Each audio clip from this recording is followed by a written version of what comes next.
Hello, everyone, and welcome back to another episode of the Sonic Movie Show, the only show that covers every single video game movie. My name is Ethan, and with me is my adopted brother with the long hair. Devin, how's it going? Don't let the you freaking threw me off with the long hair. Don't let the corruption get too blatant. Nice. Nice. And with us is our kickboxing expert from across the pond, David. How's it going? Oi, mate. So it looks like you finally run out of moves, huh? That was not a British accent there at the end. No, he said across the pond, and I was not going to do a British accent. I was talking about the what other pond? like the Pacific pond. Like Asia? I guess, technically. Oh, I see. Yeah, Yeah. because Joe is from Japan. With a name like Joe, who could forget? I'm from Japan, Jack. Yes, Jack. Yes, I'm talking to you, Jack. You're still running for president. I know you are. We watched, on today's episode of the Sonic Movie Show, we watched the Fatal Fury Legend of the Hungry Wolf OVA, or movie, I guess you might want to call it in layman's terms. In preparation for this, we watched it. Some of us maybe also watched other movies. I watched a different movie just in case. Mm-hmm, yep. I'm always prepared is what I am. I'm still thrown off because we already recorded something and then we took an hour break, and I'm a little loopy right now because I ate a sandwich and had a Coke. Yes, Fatal Fury, a fighting game series, a part of a larger kind of series as well. I want to go around the table here, this virtual table, that we have right here, and ask y'all if you've ever, quite frank, I have a feeling none of you have played this, so I'm going to ask you guys, have you ever heard of Fatal Fury or Terry Bogard before? Devin, I'll start with you. David, I'll start with you. Yes, but if you quiz me on anything about it, I couldn't tell you much. I think I did maybe play it at your house at some point, Ethan. I remember the hat guy, the main guy, but if you ask me story, other character, actual character names, I wouldn't be able to do it. Very limited, 1% knowledge, level 1 knowledge in terms of Fatal Fury. And I imagine David is the same because he said no. Yeah. I mean, I don't think if you even told me the name, I wouldn't know what type of game it was. Obviously watching the movie, I assumed it was a fighting game, but even then, I didn't really know. Literally no, I didn't know this existed before we watched this movie. So yeah, and that's because it is nowadays it would be considered niche, but it was up there with Street Fighter as one of the big ones back in the day. Because I kind of alluded to it, it's a fighting game series, but it's also part of a bigger whole, HWHOLE. SNK is the company that made it. And back in the 90s and 80s, they made arcade games. And like a few other companies, they realized at some point, and they did this in the very beginning of the 90s, 91, I believe, realized, hey, if we make one arcade board and made all of our games forced to run on that, we're not making brand new types of boards. All of our games have to run on one, kind of like a console. Namco did that with the System 32, I think they called it, which all the Tekken games on PS1 were that version because the System 32 was a PlayStation 1 with extra RAM. They had a partnership with System Sony. 32 is what we have on our computers, so we all have that. Yeah, if you're running slow, that's what you delete on your computer. Exactly. But and Capcom had the CPS2 and CPS3 boards, but for those we're talking 10 games-ish, maybe. People can correct me if I'm wrong. What SNK did was made one board, after they made some arcade games beforehand, but they made one board type called Neo Geo, and that board would become the thing that they would make games for 15 years. Everything was for that. And their big kind of push as well is there's a market for maybe a higher end console. What they would do is they made a console called the Neo Geo, and it was literally the arcade board in a console shape. So back in the day, this fighting game or this racing game in the arcades, Like I got the home version on my Super Nintendo or my Sega Genesis, and it's compromised because arcade machines could be more powerful because they could make them and have them cost a lot of money, and it didn't matter because they kept making all that money back. No one's gonna want to buy a $1,500 console in the 90s. But that's what SNK did. The Neo Geo launched at $650 in 1991. The equivalent today is $1,500 for a video game console. The games cost $300 about, which is insane. I'm sorry. Considering that a lot of the games crazy. are like fighting games where it's like a short experience. Like, yes, the one-on-one aspect can be endless, but like you're not playing through like an RPG or like, you know, like it's a very niche market that they had, very expensive. Fatal Fury was the first fighting game they made for that, but then they would get sequels. There was a Fatal Fury 2, Fatal Fury 2 Special, Fatal Fury 3. There was a few of those. But then they also made other types of fighting games, Art of Fighting, which was a straight-up Street Fighter 2 ripoff. Samurai Showdown, which had like instant kills. It was samurais with weapons. A few of those. But then Devin and I, a couple years ago, watched the King of Fighters movie. King of Fighters is an SNK fighting game that is kind of like their Super Smash Brothers. It's, hey, what if we made a fighting game that had all of our characters in it? So it had Fatal Fury guys, it had Art of Fighting guys, Samurai Showdown. That's why I think I got confused watching and original this, characters. I was like, as well. yeah, isn't this the King of Fighter dude here? Right, because the first game was called Fatal Fury, the King of Fighters, because that's the tournament that is in the game. But King of Fighters became its own thing, has original characters, but Terry, Andy, and Joe are a team. They are Team Fatal Fury. Art of Fighting characters are in there, that type of stuff. So, like, all of SNK's fighting games are, like, both separate but also a part of a whole. Like, Fatal Fury is in the 90s. Art of Fighting is, like, this is what Southtown was like in the 80s. And King of Fighters is just whatever modern day is and whatnot. The series goes on and on, but like SNK ran out of money in like the late 2000s, mid 2000s. They got bought by a company called Playmore. They basically made very little of anything, and it's only in the last like maybe 6 or 7 years did they like really come back and start making video games again, like for real, like higher budget video games, not like mobile trash that they can throw pre-done assets from old games on and the like. So that's how you get like King of Fighters 14 and 15 were, you know, PS4 and then PS5 games, and they're really big. And for the first time in 25 years, there's a new Fatal Fury coming out next year called City of the Wolves. Brand new game. The last City one was of the in Wolves. 2000. Hungry Wolves. Oh, they're connected. Fatal Fury is the English name of the game. In Japan, the game is called Gairo Densetsu, which is translated to Legend of the Hungry Wolf. So that's it's why just this like movie is Resident called Evil. that, because it's like saying Fatal Fury, in a sense, you know what I mean? Like it's the same thing kind of twice. I've always liked the games, mainly just the whole kind of SNK kind of world, mainly King of Fighters, but I actually really like the character of Terry Bogard. I like the fact that he is just a dude in jeans who fights. And he's the main guy. It's not a karate guy. It's not a ninja. It's not like, you know, like so many of the Japanese ones, especially, are like we focus on a traditional like martial art, and that's our main guy. And like our main character is a guy in jeans and a red hat that has this video game's name on it. It's changed a few times. It used to say Neo Geo, and before that, it was like in the movie where it's kind of like this gray plate almost, you know, kind of a thing. Terry has been in Super Smash Brothers, and he's coming to Street Fighter 6 as the next DLC character, which is interesting timing for this.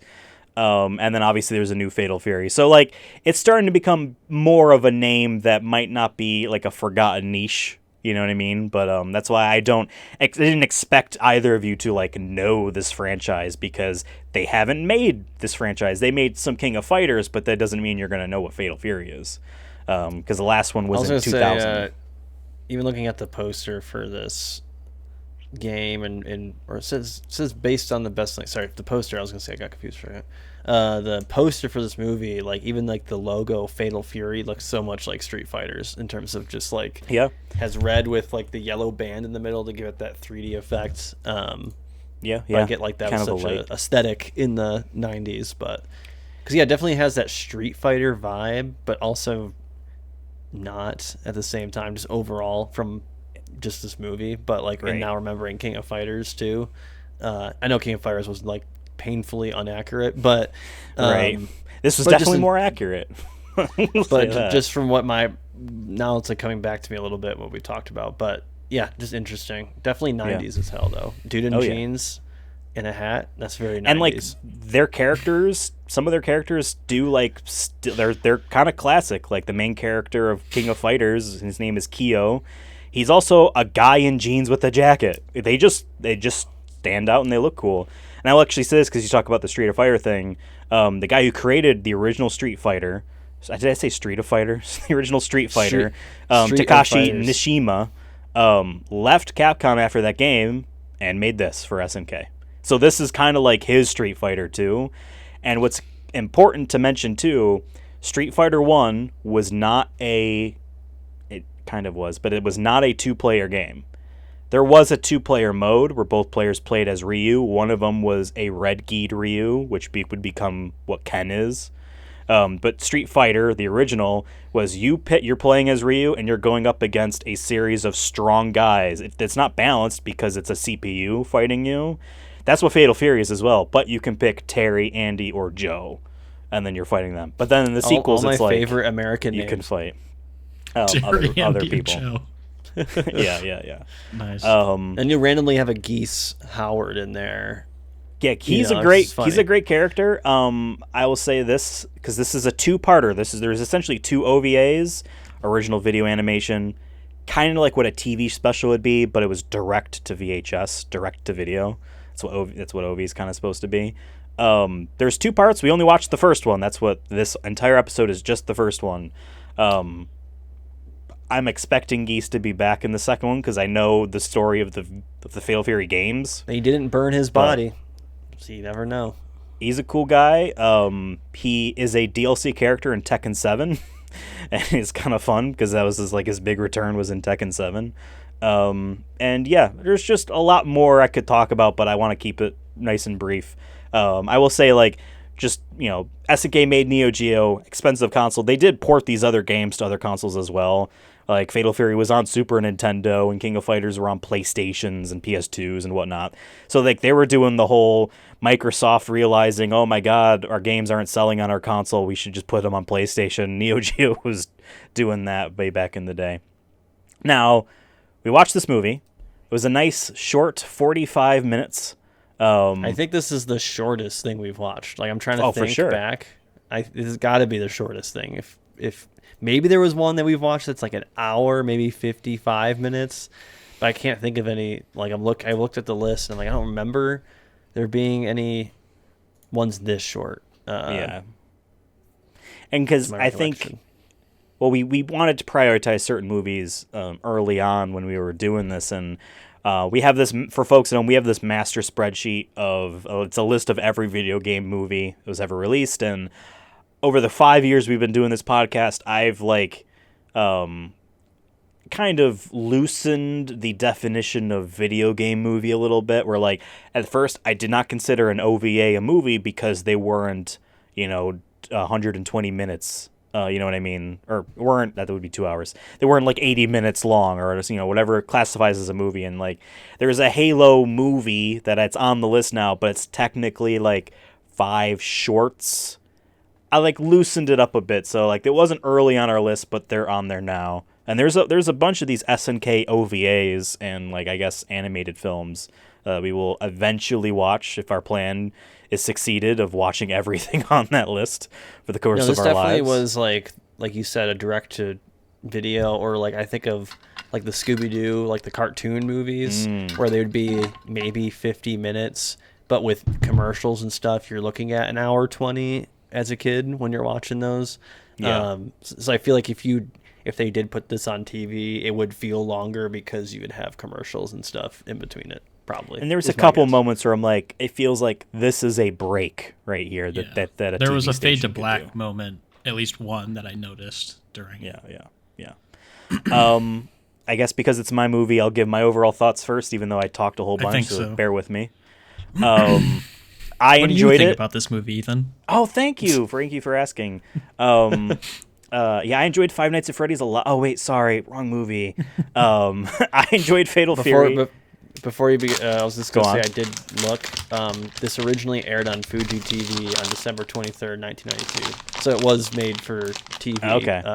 first, at least. Nice. And then came to home video in 1994 in English. Yeah, because the second part is like a year later or something. And like, remember, like, 92 is a year after this game came out. So it is very much like kind of like the Mario thing where like, we have a hit game, now make something. You know what I mean? Real quick. That's good to know. I had a feeling it was probably on TV, but I didn't know if it was like, we make the thing first and then shop it around to networks or however that would work. Yeah. But, yeah, I enjoyed it. I'm glad at the length. I feel like if you took this story and you dragged it out twice as long to 90 minutes, I feel like I would have been like, okay. But this was a nice, quick pace. I think it opens way too abruptly. Like, I need to know who these people are. I knew who those people are, but it needed to tell me who these people were at first. It was a little bit too, like, immediate res of, like, yep, we're on a ship, and here's Baby Andy and Baby Terry and some old man, and then some guy they call father Starving gets stabbed. kids. Yeah, There's yeah, these yeah. Starving kids, and he's like, I'm going to buy the flowers, actually. I'm not going to give these kids any money. Well, I think thought he was was funny. just like, he's going to give money to everyone, but then like, oh, okay, yes, you know. I mean, hey, she's working. She had something of value. These other kids, they offered nothing but wishes. You know, it's capitalism. So fun. One actual little weird critique. I don't know if I could call this a critique considering how close to the game it was, and you know, I'm not like an expert, but like Southtown is in America. Like Andy and Terry are American. Joe is from Japan. He travels. So, but when we see adult Terry return to Southtown, and we see like a lot of like, you know, Tokyo style or Vegas even style, like matinees with lights, light up names of this and that, and it's all in what I assume was Japanese. I'm like, was that just a change because like this is the world that the animators knew, so that's what they can replicate, or am I wrong and it's not in America? I'm pretty sure it's in America. I got Maybe the this is like vibes it was supposed to Japantown. be. I thought I got the vibe like I interpret it as like a weird San Francisco. I'm like, I don't know what San Francisco looked like in the 90s, but that's what it kind of felt like. 'Cause they showed like a bridge Yeah, or, that like, LA. wasn't the Golden Gate Bridge, but Oh. it was definitely inspired by that in the beginning. Okay. Yeah, that makes sense. Maybe So I it's was like, just I a don't fantasy know. like combination. Like, you know how some weebs are Yeah. like, in the future of cyberpunk, everything's Japanese in California. You know what I mean? Maybe maybe that's what that is. Yeah, I liked it a lot. I liked, you know, it's very straightforward. I enjoyed all the characters, the main characters, like their heroes. Geese, I felt like was very underwritten in his motivation. I had to like remind myself while watching it, like, what does he want? Oh, he just wants to make sure that like no one knows this hidden technique because he never got to learn it, and he just like now no one can beat him. But yeah, just honestly, my short opinions on it. What were you guys thinking? Who's going Do you want to go first? first? You can go first, Evan. Okay.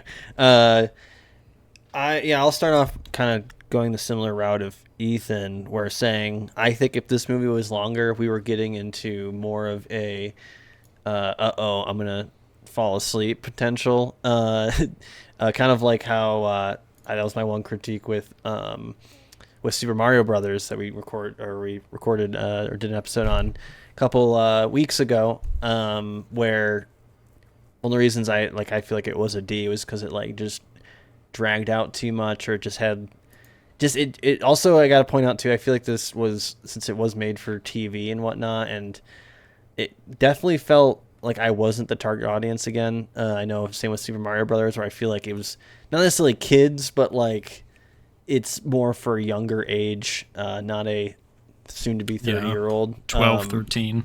Yeah, maybe 12, 13. So I should say at the top where like I think I'm trying to give that a benefit of the doubt when it comes to like my entertainment value being pulled from this. Because I thought some of the parts were cool, like some of the action, but it wasn't happening enough to keep me interested as an adult. And the story, and I watched it in Japanese. I should have said that too at the top. I watched it in Japanese. I know David and Ethan watched it with subtitles, or sorry, with dubbed. I watched it with subtitles. So maybe that's part of it too. But so I want to throw that out there. But I thought it's also good we have two, I guess, different experiences in that regard. But yeah, I kind of just was like, it was hard for me to like care about these characters because it just felt very quick in the beginning of like, okay, yes, their father, master, whoever is dead. I don't know who any of these people are. Okay. And then he's like, oh, and then the other old guy tells them, well, come back here in 10 years. And I'm like, why? And they're like, cause reasons. And I'm like, cool, whatever. I just was like, whatever. But there's just a lot of stuff in this where I was just like confused of like if I was supposed to know some of these characters. I think, like you pointed out, Ethan, I think some of these are from the game. So if you're a fan of the game that just probably came out you're this point, supposed to, yeah. That like I don't. I think this also is the same issue we had with like Mortal Kombat Battle of the Realms for like David talked about how he didn't know any of these characters or couldn't remember some of their names afterwards just because he's not familiar with playing them in the game. When I had more experience so I was like, yeah, that makes sense. Scorpion would do that. I don't need to like see more. There's a few of these movies we watched this season that are like that. I feel like Resident Evil Damnation was similar, where it's like you need to know who these people are, or just accept Resident Evil to a lesser extent. But like for Fatal Fury and Mortal Kombat, these were made for the fans of the thing, and like just so you better know what we're talking about. I feel like that's kind of like their thing, and but I'll say my favorite thing in this movie, and we can go more into like certain scenes and whatnot in a bit. But one thing I really liked in this movie, I want to shout out. But one part I did like this part, but I also didn't like it of how it was used. Was the music I thought was good, very like 90s in terms of music I like from the 90s. It had that style, that sound to it. Whether by production of how the drums sound, there's some really cool drum like sounds that I'm like, man, if I was audio engineer, a producer, I would probably sample some of these because they're cool. But my issue was I feel like with that music it was good, but I don't think they used it at the right times at some parts. There was like the last fight, for example, like they switched to a more upbeat song after like when it was supposed to, I feel like it was supposed to be a tense moment, like where his friends just got beat up and stuff, and he's like, I felt like that's supposed to be like, this is an epic moment. There should be more of an epic song here, a more like, it was playing a victory before that actually happened. I feel like, yeah, that's what it felt like. Or it's like, hey, we're walking the town, like energy, like me and my boys walking the town, which is fine, but like for that specific scene, it's like, no, that song should not even be thought of for this. So like just that tone I had issues with at some points because of the music mostly. But once again, I think it's just like this is made more for a younger maybe audience, and so they're not going to be as picky on music selection during scenes and whatnot. But I think it hurts it at some points. But I don't want to dive too deep into other scenes yet, but I just want to talk about the music because that's one of the things I really did like about this was when I did hear the music, I'm like, oh, this is cool. I wouldn't have used it for this part, but I do like the music overall. Mr. David? Oh, boy. I know it was a long time ago that you watched this. I'm going to have to... I just watched this right before we started recording here. I'm sorry, but I'm going to have to pull a dead trigger on you. I feel this was the worst movie we have watched. I felt that 45 minutes was too long. That whoever directed this or produced this, they clearly produced TV shows where they're used to having characters set up and have things, just make sense in the way that they portrayed it throughout the whole thing. I mean, I was like eating lunch, so I couldn't even pull out my phone, and I still had no idea what was going on. Things were happening, and I was like, well, why didn't they, like, there were so many plot holes. It was crazy. I mean, so many cliches too. Like a lot of their dialogue was just like cliche, which is like a couple is fine, but it would just like I noticed it because it was like 10 sentences in a row that were cliches. I mean, things like the way it was not shot but animated, when the driver gets out, or I thought it was the driver got out to follow him because he was sitting in a seat looking back and you can see the headrest, and then he gets out and I was like, why the hell is the driver getting out to follow the main character? And then it shows it again and the driver's in. I was like, wait, so it was a guy in the back seat, but that's not how limo seats are. They're not. It's not rows of seats. That's not how it was shown. Right side, but that's not how it was shown in the car, though. Because you can see like the next scene was her in the car, and he looked forward and then he could see the driver. When they were trying to kill them with snipers, they had 2 snipers on the roof. Only one of them shot, and then the second one shot after. It like stuff like that where it's like it felt lazy because like just go back and just have one sniper. Like if you realized, oh, you want this guy to sacrifice himself, jump in front of the shot, like just remove the second one. That's like an easy removal, you know, like why have 2? Then I wrote down I don't remember the evil guy's name. Geese Howard. Geese. Okay. At the end when the 2 people who did not know the secret technique were fighting their way up, he was feeding his koi pond, and his servant was like, they're making their way up, and he was like, don't bother me. And then Evo laughed because he was feeding his koi, I guess. Like it was, I was like, what? Yeah, also like his what was the master's name that taught the like the grandfather? Master Tung. Kung Fu Ru. Did you guys know? I mean, I assume he died, right? That was why he was crying. What did you guys know that by looking at him? I thought he turned to stone, like, but without them showing visibly. I read that as like he put his entire life force or whatever, his will into that one thing, and he just like this, died instantly. Right? Because he's a master. He's meditating at peace, but he's dead. That's how I read it. He should have disappeared. I understood. He should have just disappeared. But it was like confused. I was like, wait, why is he crying? I guess because I thought he turned dead. I thought he turned to stone, and I'm like, I guess he's dead. But like I don't know. I wish they could have, if they turn him into a stone, like physically, like that'd been kind of sick. Yeah, but or just I get they don't want to show I don't know. that like, oh, if he uses the power, this will happen to him. But yeah, like I get they wanted to do like, I don't know, the kind of I've shown you everything you need to know. That's the only reason I've lived kind of cliche. But yeah, it is kind of just like, okay, I gotta go fight this thing now. Like, there's no like. Yeah. I think he should have just disappeared or do some, because he just did magic. I think you can get away with him being like, he turns into a ghost and he's like, I've taught you everything.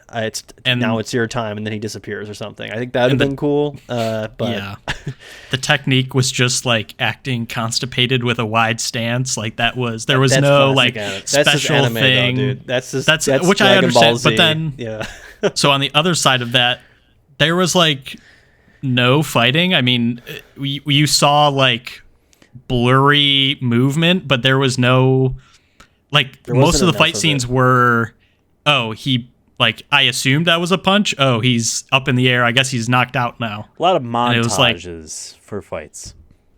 Yeah, and there was no.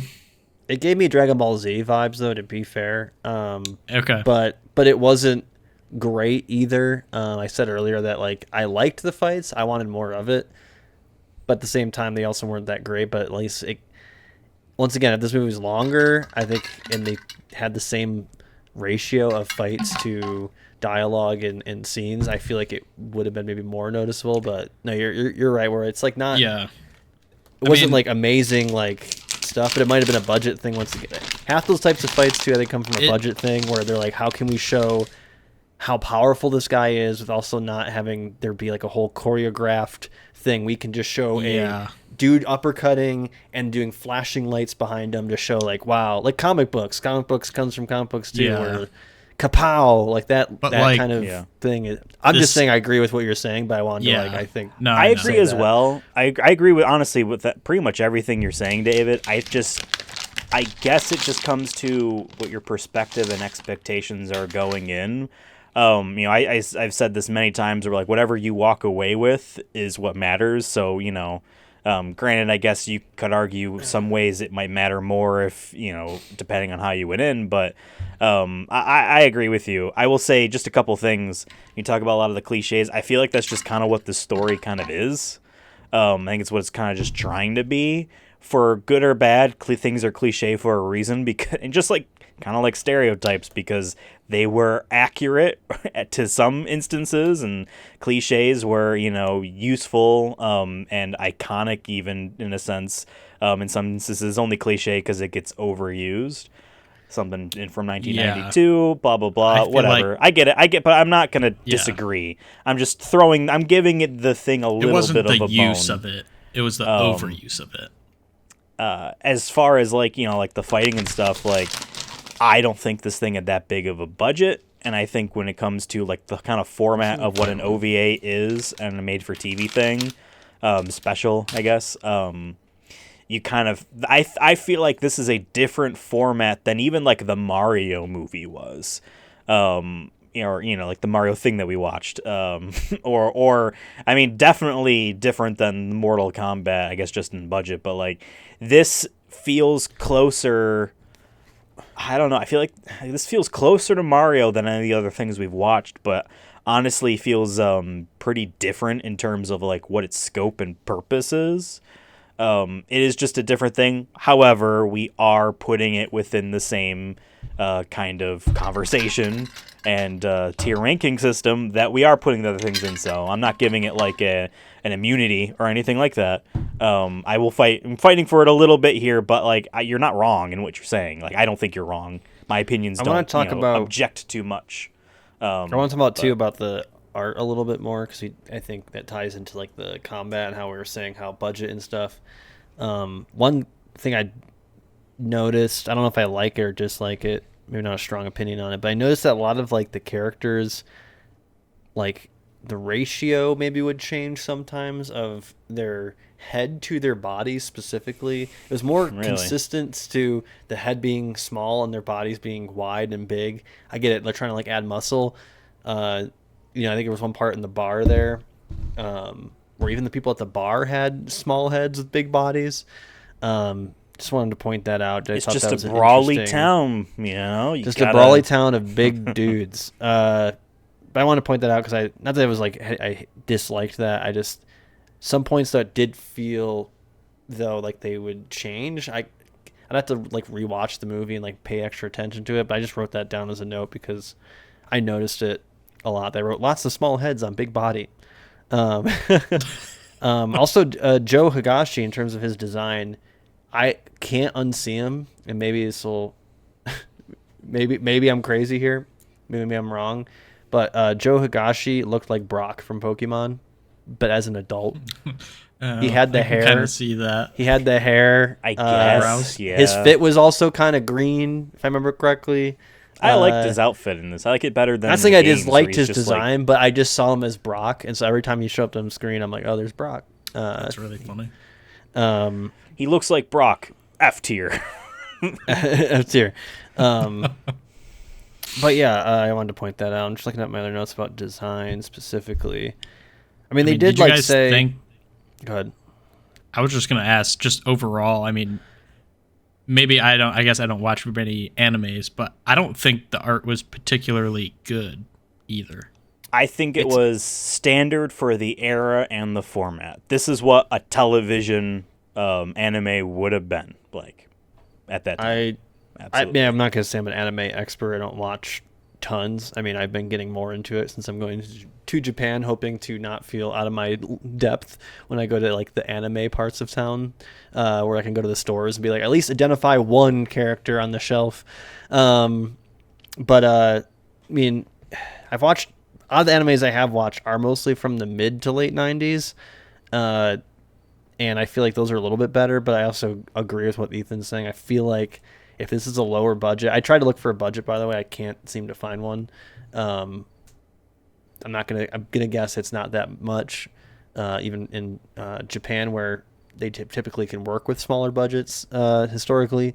But I know like shows like Neon Genesis Evangelion had a really, really low budget, especially towards the end, because of viewership, and a lot of people find like a lot of those scenes to be good. So I don't want to say low budget means they get a pass either. But I don't think it was. I wouldn't say this is bad. I just thought it was inconsistent at moments, or like you mentioned the car thing. I don't really remember that scene. If I watched again, maybe I'd can agree or disagree on it. But I think those kind of things can happen when you kind of just maybe you're rushed for time. You're like, this scene just needs to go here, and it can feel abrupt because maybe it just makes sense for the person who's drawing it, but maybe not for a general audience member. So it becomes abrupt. But you see that in regular movies too, where it's like, oh, you change the camera angle at this one scene, and all of a sudden it throws the whole perspective off. I mean, that's why there's like certain rules you don't break in movie making, and that's usually a red flag when you're watching a movie and you're like, hey, don't change the shoulder, when you're talking to the people, 180 rule, like showing a conversation, the 180 rule, for example. So, I feel like it was fine. But I will also say, though, on the caveat of that, there's been also, I think, low budget stuff around this era who probably have done a better job with, a budget or time or whatever. But I think that goes back to art direction and knowing when to cut corners effectively and how to tell something effectively. But yeah, I think this is one of those kind of like the Super Mario movie, right? I keep talking about how this is tied to a game. We're just trying to make this for the fans so that they see the things they play game on too. So it's definitely like a cash grab, thing yeah, for sure. we're trying to entertain the people who bought the game, who know these characters and can see their characters in a slightly different format on their television. So we're not going to focus too much on maybe, story, plot and whatnot. Character introduction. Because I was really surprised when Ethan said it was a 2-part. I was like, oh, this makes sense. It's the second part. And then he said it was the first of 2. And I was like, never mind. Yeah. I was hopeful for it, but. Yeah, like that whole beginning I thought was very rushed, like we talked about. I thought that I might have a version that was missing something, but no, it didn't. And it just felt very like, okay, this guy's bad. He's gonna kill this dude in front of the kids, and then he leaves, and I'm like, and then the old guy is like, oh, I'm gonna train you so you get revenge in 10 years, but you're not ready yet, I guess. And then he was also like, I didn't also, fight. he didn't age in 10 years, which is impressive. Yeah. His hair turned white. And he was also like... Oh. Did it turn white? Yeah. He also purposely didn't fight to save his son because he wanted to train his grandsons. He but said like that he couldn't beat Geese. And they were trying to get... He barely lost. He got killed. He got stabbed once.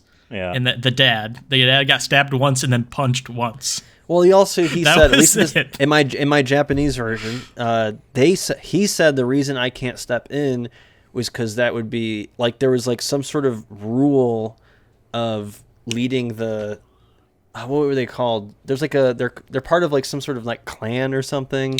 Oh, where I missed that if that was in the English version. Yeah, that wasn't in the dubbed. I'm trying to figure out the word for context. Did I write it down? But he mentioned something about.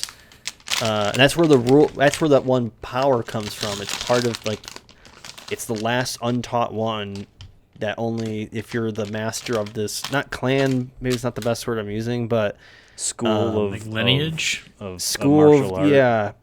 Yeah, it's like a type of school. Senpu Kenki, is that it? That's from the Earth. It says, what the fuck was that? Because I didn't write it down, did I? Trying to look at my notes, but he mentioned something about like it sounded like more of a bureaucratical reason why he couldn't step in and fight him. Like he says that like it would be a conflict of interest within the thing, and he knows I wouldn't do anything about it, so that's why I don't know. That's how I read it. I'm gonna try to see if I can find. Yeah, I don't think that's how it was shown It in might the have been dubbed translated one. different. Yeah. So it's interesting. There's a few differences. I'll just say, because we're not really going to talk necessarily about performances because we've seen different versions, but I did like the way the characters were dubbed for the most part. Not necessarily thought that was Geese, to be fine. honest, but I liked Terry and Joe at the very least.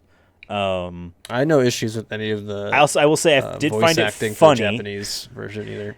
I did find it funny when Lily dies. Geese throws her out a building and she lands on her head.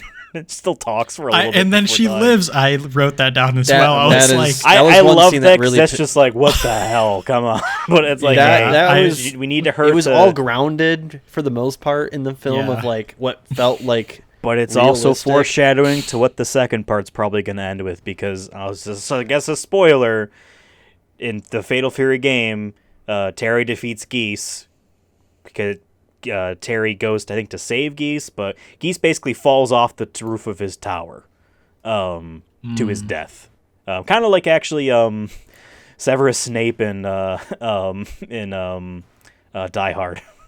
He played the bad guy in Die Hard, and he falls off the roof to his death. But no, yeah, I was actually kind of not made me mad, but I was kind of like disappointed that they purposely show her falling on her neck, which would kill anybody. yeah. And then they're like, let me give her one last word to speak. And it's like, no, you have to just have her fall on her feet and just get hurt. And then as he goes to rush, then speak. I don't know. I just don't like the choice to have her fall on the back of her neck in what seemed like a fatal I thought it was funny. blow. I did purpose. I was like, okay, like that's stupid. Yeah. That's how I interpreted that I think- personally. But Yeah. because nothing just else was felt like- comedic in this movie up and Yeah. really, like to me, at least the Japanese version wasn't.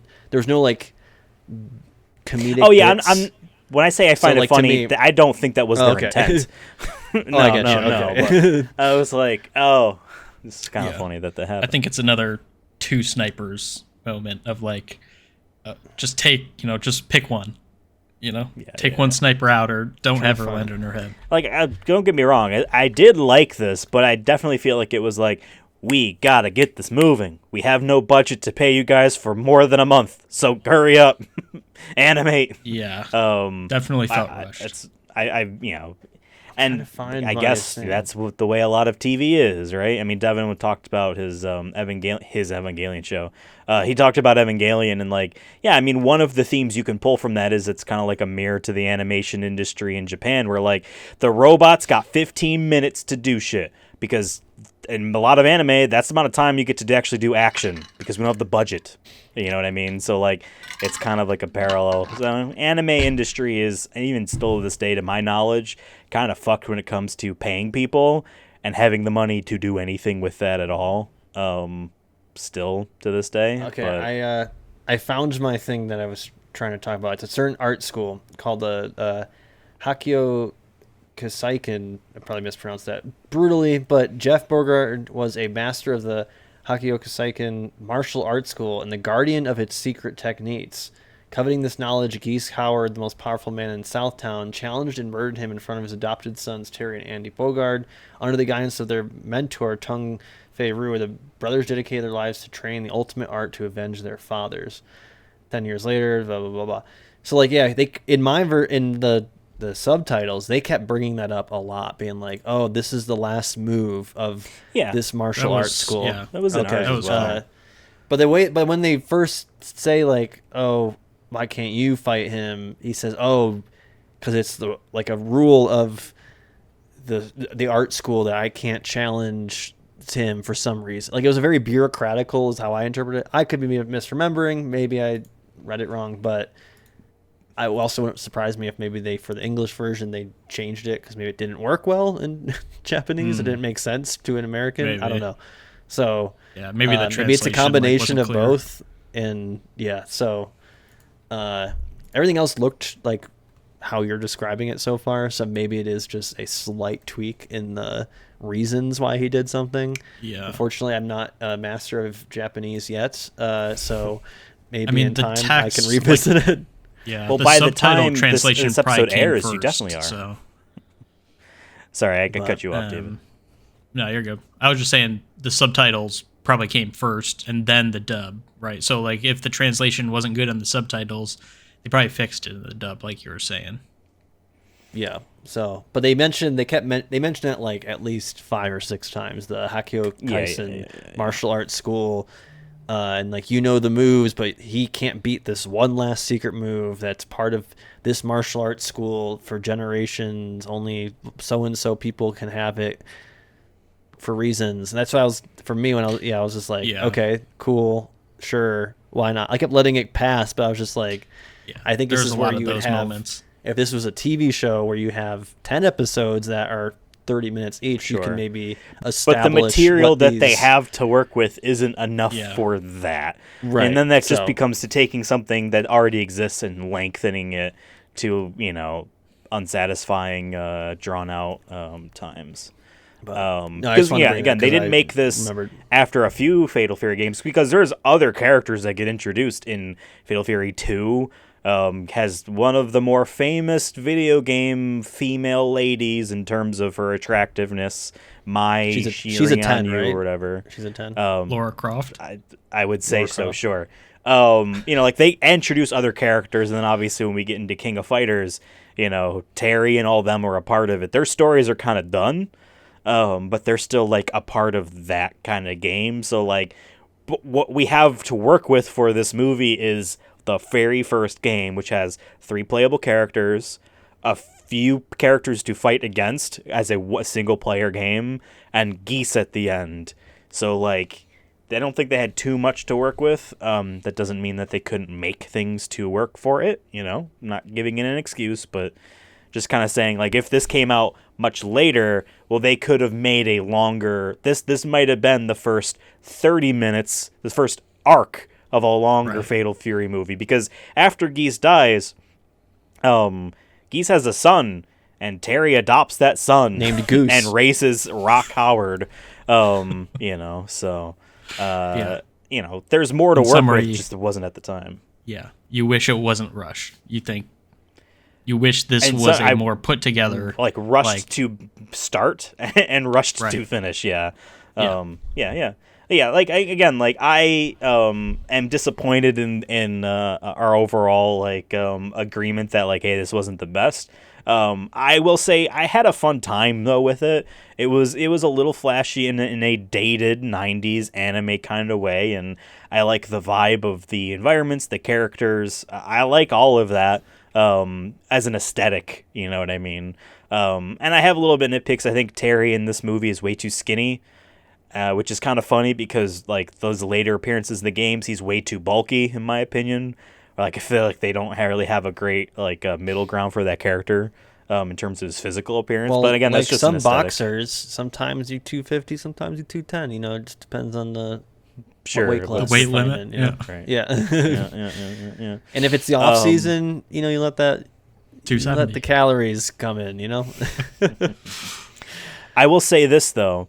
This movie ends in a way that I want, next time we're in person, I want us to leave our gathering that way, where they all put their hands together and then turn around with their bags over their shoulders and walk in opposite directions. Don't even look back. That's what we're going to do next time. Can we meet at a graveyard? Yeah. Meet in front of a random grave, and we have to act like, he was our long-lost grandfather or something. And then, all right, what are you doing? I'm going to do this. Cool. What are you doing? Dye his hair like white so it looks like he's old. Oh, that's the other thing too. Andy's hair in the games is blonde, so I don't know why they made it like a light blue in this movie. Yeah, okay. It was very weird to me. I thought maybe because like young Geese in the beginning had long blonde hair, or maybe they were like, we don't want people to think it's him, or maybe just to differentiate. But I don't know. I find it cute and funny that Terry and Andy wore the same outfit that they wore when they were like 12. And like Andy looks like an idiot. Looks like a poor hobo wearing like just a white kind of tank top thing, which would become like a karate gi. I feel like we've kind of all summed up our thoughts. So why don't we move on to our main focus here, giving it a tier list and getting me some points. A lot of points, I imagine. Over on the Sonic Movie Show, we review lots of video game movies. Folks at home have probably seen the 9 other video movie video game movie reviews we've done this season, starting with Street Fighter: The Legend of Chun-Li, all through Resident Evil Damnation. This is the second half, starting with this one with Fatal Fury: Legend of the Hungry Wolf. Basically what we do is we've discussed the movie like we did, and then we come to a conclusion on its tier list, its tier ranking. This is the rubric here. It starts S, A, B, C, D, E, and F, and there's points assigned to it.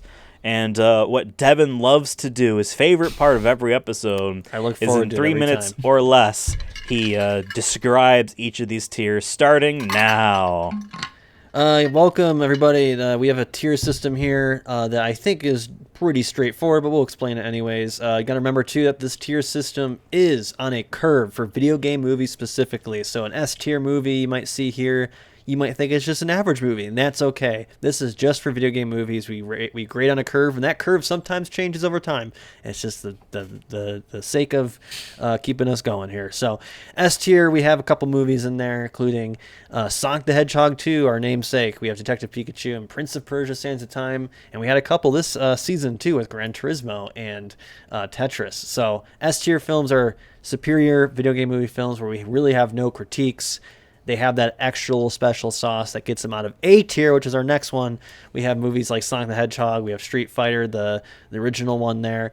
We have Tomb Raider, the newer one, for example. A tier films are just really well-made films where we might have a couple nitpicks, but really nothing. But it is missing that special sauce, like I said, to get to S tier. Then B tier, we have movies like Mortal Kombat. That's the 1995 one. We have Resident Evil from 2001, I believe. Silent Hill, we have Mortal Kombat Legends, Scorpion's Revenge, Dead Space Downfall, and one of our favorites, Dead or Alive, DOA there. B movie films are, we had a tough conversation about this one last time we did an episode, where B tiers are more good than bad. Probably like a good 70-30 is what I usually put it in at minimum. Some of them it's 90-10, but B tier films are more good than bad. We enjoyed it throughout. We don't really have... we have some opinions on some parts, but for the most part, it's really good. Then C is our average, where a lot of our films are currently, where, there's 50-50, where it's, good, 50% of the time, maybe bad the 50% of the time. We do have a lot of nitpicks with this or critiques of this. Maybe there's something they didn't do from the games that we wanted to see in it. Maybe there's certain plot devices that we didn't like. Maybe the action was cool, but everything else sucked. Sometimes you can sneak in C tier just by having it be enjoyable. But for the most part, these movies have a lot of issues and are just average. D is even, lesser extent, a worse C movie in the sense that it's just overall more bad than good. Probably the opposite of a B, right? Where we probably don't enjoy our time most of the time. And we have a lot of issues with it. Movies like Ratchet and Clank visually looks pretty good, but just overall boring and some bad stories and characters. Warcraft, I always point to as the definition for D because it looked visually good, but what happened? I always say it. What happened in that film? Someone tell me. I have to look up IMDb if I want to know. E tier is we save for a lot of bad movies. Sorry, we don't have a lot of them, but we have really bad movies where they're poorly made, but also not enjoyable. I think that's the kind of two big recipes there for an E-tier movie. We have movies like Blood Rain, Monster Hunter, Mortal Kombat Annihilation, King of Fighters. It was in E-tier because it just didn't follow the game at all and just was bad, not enjoyable to watch. Then we have F-tier, our last tier, which we hopefully will never have another movie here. This is for the downright offensive, not just badly made, but like, why is this made at all? Don't pirate this movie. Don't pay for this movie. Don't talk about this movie. We have Postal in this category. It's just, painful to watch, painful to talk about is F tier. Exactly. And, there might have been some moments throughout the season where we looked at, like, Gran Turismo, that's an F tier, right? But then, David pitches really hard for it to be S tier, and then we all are like, you know what, right, David, the movie you picked is an S tier. And even though we thought it was F tier, because you say it's S tier, that means it's S tier, right? I just didn't fight hard enough for Dead Trigger. Yes, exactly. No, I'm joking. But yes, we're each going to take turns pitching our movie. or pitching, our tier suggestion for this movie, and we're going to come to a consensus, and whatever that tier is will net me, because I picked this movie, a few points for our overall draft. I am in last place, so I need them. I need them badly, guys. So I will go first because this was my pick. I will say, taking all of our criticisms into account, I feel like it was a lot of nitpick stuff where, like, and I say that to me, like, they're criticisms, but I can easily hand wave them away and just enjoy it for what it is. I think that's kind of like the difference between, like, a major critique that I have for something and, like, a nitpick where it's like, it's fine, whatever. And a lot of these are different than what we've said in the past on other nitpicks where it's like, or like a plot hole where it's like, well, if it's in service of the story, who cares? I feel like this still had some of those that weren't really in service of the story. They were just a thing that they thought to do that were kind of interesting. And, David says 2 snipers. Like, yes, why don't they both fire at once, just to ensure that they hit a guy, right? A lot of that stuff. Despite all of that, I enjoyed it for what it was. I don't think this is, like, anything truly special. I'm hoping that this is the first step in some of the other SNK animated things that we'll watch eventually. I would like this to be the weakest of them and have them get better and better. So it's a starting ground for me. I can be convinced of another tier, but I'm just going to optimistically say that it is a very high D.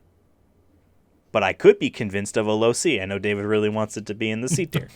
So, actually, I mentioned his name, David. Why don't you pitch me on your S tier pitch? Yeah, I'm just gonna come out and say E. I think you mentioned, we had a lot of nitpicks. In my opinion, they were more than nitpicks. It was to the point where I was not enjoying it. I think if I, wasn't eating during this meal without being able to grab my phone, I probably would have been on my phone a lot during this, just because of a brutal attention span and a boring movie in front of me. I guess I don't have maybe too important of an opinion on this. I don't think the art was even as good as the Super Mario Bros. Movie, which is older. And I think other animations, American animations even, from that time are better than this. The fight scenes, this is a fighting movie, and I guess maybe someone who doesn't watch anime, it didn't even look like they were fighting. There was no fight struggle. I mean, I think when I think fight movies, I'm thinking like trading blows. There's like this struggle between opponents, and I just didn't see that. That's a complaint I have with a lot of anime. I agree with you. I'm not saying because a lot of anime is what you're describing doesn't mean it's not great. I've seen modern animes where, like, My Hero Academia is a perfect example, where, like, there's always needs to be a crowd to the fight because we need to constantly cut away from the fight to have someone react to it and describe what's 3 times longer than the actual move that was done, what was done. That stuff still happens, and I think it's a budget thing. But there's a few that do, like, solid fights, even if they're on a budget. Sorry. Yeah. I mean, I think, and I'll also say, like, even watching this, I kind of understood immediately that it was, we were not the target audience, that, this is more, young adults, maybe teenagers, and trying to take myself back, I don't think I would have enjoyed this even as a younger David.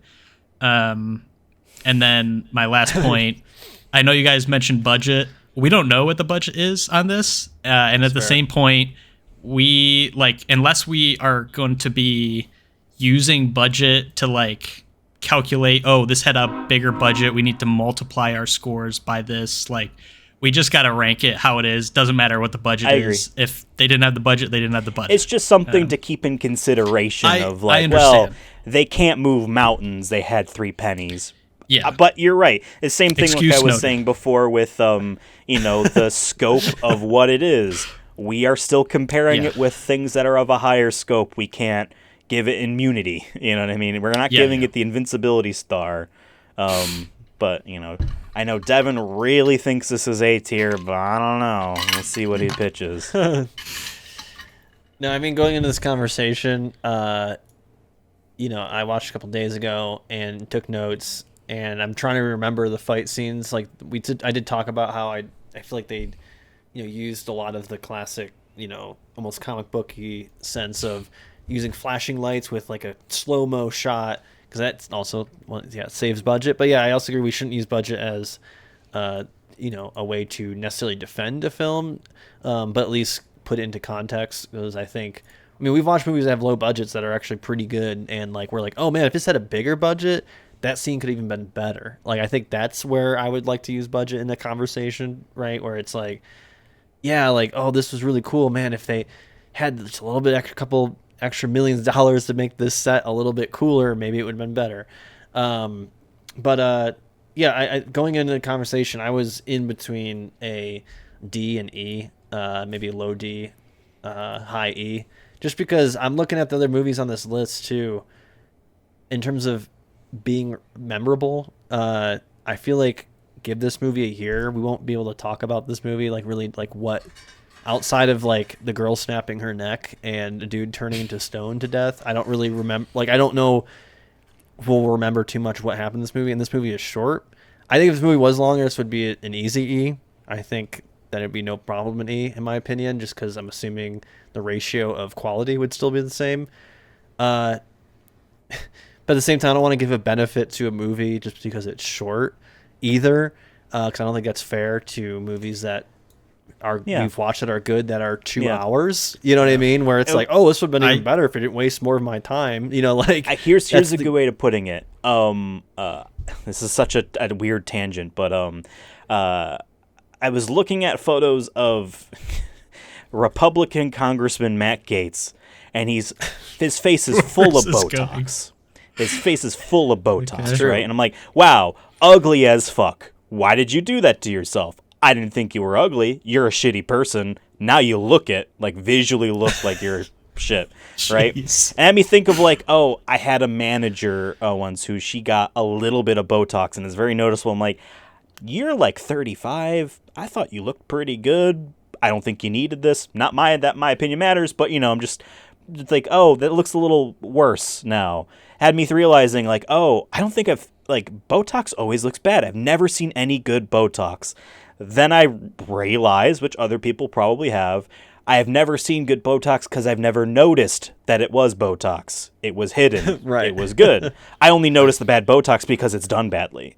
And I think the same thing to what you're saying, Devin, like just because it is good and we've seen bad things and we've penalized bad lengths of films, bad effects, bad this, just because it is competent in one scope, its time, doesn't mean that it gets a boost because we are like, well, it's not badly long. It's nice and short. As we've said many times, I don't think it wasn't something where I'm like, man, I wish it was longer because there was so much to work with. This had enough of time. I that was almost my weird tangent. wish it was longer to introduce the characters more. I think it would have got better if they took more time to introduce stuff. Maybe, yeah. There is a I second don't know, OVA part. It is literally a part 2. It's a separate thing for the sake of this, because they are also like a year apart. You know what I mean? It's not like you watched half a movie and then came back a year later to watch the second half. Who knows? I will say this, based off what I know about the story of the game, it's over, except Geese died in the wrong spot. So I don't really know what else would be different. I don't know what would be in the second one to fill this void. Maybe they take stuff from Fatal Fury 2. I don't know. I could be wrong. But yeah, I'm looking at these movies, and I think the biggest comparison, we've mentioned it a couple times this episode, is Mortal Kombat Battle of the Realms, where reason we put it in D is because of its animation, and that we collectively enjoyed it a little bit at moments. Maybe we didn't love it, but I also, in that was a little bit higher on it because I also liked Mortal Kombat. So I think once again, that's what makes these tiers tough. I know. I feel like I'm the you from that, where it's like, well, where I it's mean, like, I will remember more than her snapping her neck and the car or whatever David was talking about, but because I like these characters, you know what I mean? Yeah. Like, so I get it, and I'm coming from a different spot than you guys for sure. I cut you off, Devin. I'm sorry. No, yeah, but I agree with the Mortal Kombat comparison. They are of similar ilk because, like, these are just okay. They're just okay, and it's being held up by, do you like this already? Because if you like this already, you will like it more. If you have no idea what this is, like Mortal Kombat had too many characters. I don't even remember who was in what. This doesn't have too many characters. You know what I mean? So it has that benefit to it that I remember all of their names and where they were in scenes, I guess, is a benefit this would have over that. Yeah. But I think for me, what comes down to is this conversation helped, I think, a little bit, but I still was on the fence. Even when you asked me, like, hey, Devin, what do you think? I'm like, man, I don't know. Because I'm like, I keep leaning one direction, then going back the other. I'm like, yeah, but this.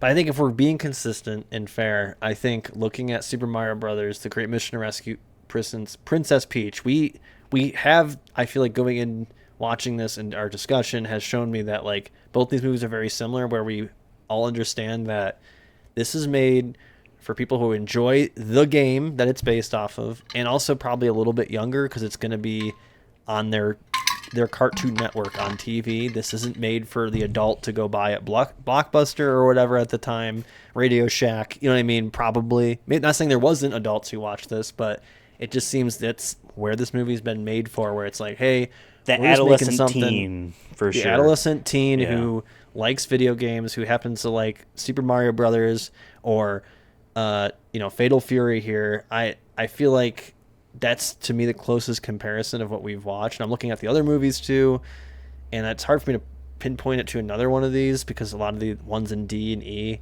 are outside of Persona 3. Well, I guess that Persona 3, Kingslave, and Warcraft are all anime, but they're not in this kind of older style, so right. I'm trying to keep that in mind. And, this was an era, too, if you were an American, the anime you saw is what you could find. Like, you would be going to a videotape store or a Blockbuster rental and just seeing what they had. They might have an OVA like this, or, here's 2, maybe 3 episodes that might not even be sequential to each other of an anime. And, we don't have the first 7. Here's 8 and 9, or 8 and 10. You know what I mean? So I can see more fondness for something like this because, oh man, I remember this because that's just what I had to watch. Whereas nowadays, where it's like, I don't care for this, I don't need to watch it. The internet has everything, I guess. But the era I'm describing is a little bit older than us, so we never experienced it. That's secondhand information I have.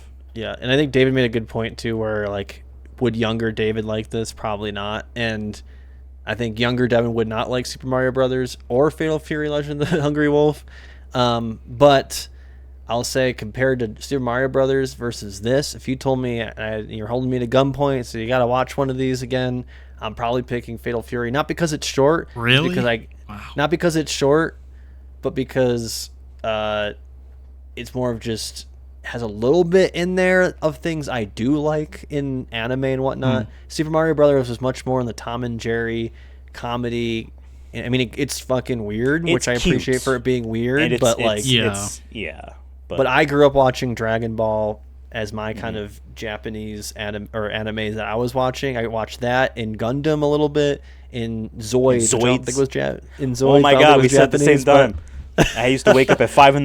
to watch that before school. Oh my god. Yeah, Zoids was sick. It was also on at one point at 5 p.m. after Gundam, which I'd watch before football practice. But so I feel like for me, this is a low D for me. I was leaning E because of what David said, but just if I'm just being consistent to what Super Mario Brothers was and giving it some benefit for what its purpose is, I think it executes its purpose, but I don't think this is good. And D, the description I read off was more bad than good, which is what my feelings were. I was not entertained most of the time, but there was some moments of it, some flashes. But I'm just looking at E tier, man, and Blood Rain's bad, dude. That's what I wanted to say. We got to also remember, too, like, the D tier, to me, the defining word is boring. Assassin's Creed is boring, despite how nice looking it is. Warcraft is boring, despite how maybe beautiful the animation might be. I don't walk away from those being like, this fucking sucked. That's what the E tier is. That's what Monster Hunter was. That's what Blood Rain was. That's what Dead Trigger was. Like, I don't put this on the same lane. I know, David and I are handing it up a little bit on a potential, like, fuck you in this movie. I get it. But, like, there's no way in hell this is on the same level of Dead Trigger. That movie was shit. I honestly disagree. There was nothing to enjoy from that. I'm in the between on both of you. This one being like, okay. Good, but... Fatal Fury being okay is not the same as being bad. You know what I mean? I guess this isn't as like rewatchable and enjoyable as some of the others we've seen, but it's not bad. You know what I mean? I guess I just don't understand what the positives. Like, you guys are like, but there's positives, but I haven't, like, in my opinion, the art is bad. The music Devin mentioned doesn't make sense. The lore, story, like context, story, plot, like so many plot holes, doesn't make sense. Like we had a bunch of those for Mortal Kombat, but the art was really cool. The fights were super cool. Super Mario Bros, I thought the art was good in that. Like the voice acting was good. I don't think this has any of those redeeming qualities that bring it to the D for me. I think the art isn't bad at this at all. I think this is on the level of I would say this is probably better art than Mario. Really? And well, I don't think the fights were as good as 2021's Mortal Kombat Legends Battle of the Realms, made for HBO Max. It's the one to watch for HBO. I think both these movies that we're comparing to be fair, against my own self, I'm like fighting myself again with this, where it's like things get better over time. That's just unfortunately a bias or a attention bias that we'll all have. Like every day of the week, we're going to probably prefer something made in the last 10 years than something made in 1980. That goes with movies that I've seen from 1930, 1940, where I'm like, I get why this was cool, but it's boring now. Yes, this movie is well made. So I think that's where this makes this conversation tough. But no, I also hear what Ethan or David's saying too, where it's like, yeah, there is a lot of negatives in this. I think it's why I have it for sure in D tier, because there's way more negatives. I think what makes it good for me, because maybe I didn't do a good job of explaining like what is good, which is, like I said, I did like the music. I shouldn't like when it was used. I did like some of the kind of classic anime shit. Like towards the end, I did like that battle because it reminded me of Dragon Ball. I don't think it does as well of a job as Dragon Ball, don't get me wrong, because Dragon Ball is 80s, so it's not like this is happening at the same time as Dragon Ball where, it's trying to do its own thing. Like, no, it's a lot of these, this whole anime category now that comes from Dragon Ball, right, where you have these high action, beam fighting, power-ups, dudes with long hair yelling, and like David said, constipated, levels of screaming, David, I think that charitably, I don't think you could handle an episode of Dragon Ball Z where Goku just spends the entire time charging because they needed to fill time. I feel like, but there's a reason. Not saying that that's good, but no, I know, but I think it's very generous comparing it to Dragon Ball Z. That's fair. I don't know. I'm so like I said, this is really like on the fucking fence for me, where I'm like, I could be here all day going back and forth. I'm trying to just pick one. But I know where I stand. David knows where he stands. The reason I'm looking at E, I was gonna say, just looking at E, it's just like this movie is. I'm mad at movies that are on E. I'm like, man, this could be better with this one. Yeah, E's pretty that's more where I'm at. Kind of frustrating and just holy shit, dude. Like, God, there were so many bad decisions and whatnot. Like, this is just painfully boring, and I think that's why it sometimes can skirt into the E tier. But E tier also sometimes will be boring and just poorly made. I don't know. Like, I don't think this was poorly made, but I don't think it was well made, if that makes sense. I know that's kind of getting into semantics I here. thought- That's where I'm saying, like, yeah. it's just okay. Like, it's just Yeah. there. You know what Well, I mean? it shouldn't have been a movie. It should have been an episode in a TV show. And then you can Again, maybe again, do that's 5. kind of what it was, right? It was a made for TV as a single episode. Yeah. Yeah. But again, like, you know, like almost every single movie review feels like Devin and I are pretty much on point, and we argue with David whether he's above us or below us. But I also don't. I'm not as high as like. And I don't want to be like all the time come off like, no, you're wrong, David, because like you're not wrong. It's true to you are telling your truth, and like I see it, I relate to it. Like I When you get say it. your truth is like we're talking about like some traumatic Yeah. event. No, like, no, that, like, no. effect. You're saying your truth, David. I mean, He's watching this saying was traumatic, his so feelings I and am telling my opinions, truth. and they are true to him. You know what I mean? I don't Yeah. think that he, you know, that's my point. None of us are being no, disingenuous. no, Is no, my no. main point here. Yeah. It's just God, dude. different perspectives. Where like I like the characters. I thought they were fun. It's just To be you know, fair, like Super Mario lost Brothers, potential versus think something that's bad is different things. yeah, like I said, I think I would watch this over Super Mario Brothers, but that also doesn't mean that the ranking needs to be the same, right? I don't know. Because to be fair to Super Mario Brothers, I think I could have been convinced, if I remember at the time, to maybe an E, but I think I just gave it a lot of benefits of the doubt because of the era it came out in and whatnot, which, like I said, maybe that's not fair to do. Sometimes some of these but, movies, like- man, we could watch again and come back, and I feel like I would have a different tier. This is one of those movies, unfortunately. Yeah. I have one of these every season where I'm like, dude, is it this? Is it that? Like, I don't know. That's what makes I mean, it fun, though. If we're Yeah. certain all the time on something, you know, because like on certain, I watched this, you know, a couple days ago, right, and like I came out of this being like, yeah, that was fun, you know, and then like I sit here and I think more about it, I'm like, yeah, and like all the things that seem to really hit David on like why, and this is not good. To me, it's just more of like a hand wave type of thing away where I'm like, yeah, See, I don't but know. like I'm the in scope between and on purpose of what this is just makes those things hit a little bit differently. not Where I on don't a- look at this like a travesty, like an obnoxious like waste of my time. I look this as like, Yeah. oh, this is you know cute for what it was. There's a little bit of fun to it. Again, I like the characters and just like it just could have been a lot better. I don't walk away from this being like, well, fuck that, like I did with Monster Hunter, certainly Dead Trigger, and Blood Rain, and I'm sure some of the other E-movies, which I've forgotten at this point. So, you know, obviously Postal, I would consider within that realm. It just has an extra layer of shit attached to it. I like, and like when we also here's another thing too, another angle that we didn't talk about as well. I'm sorry to cut you off, but like this is an adaptation on a video game. This is that video game story.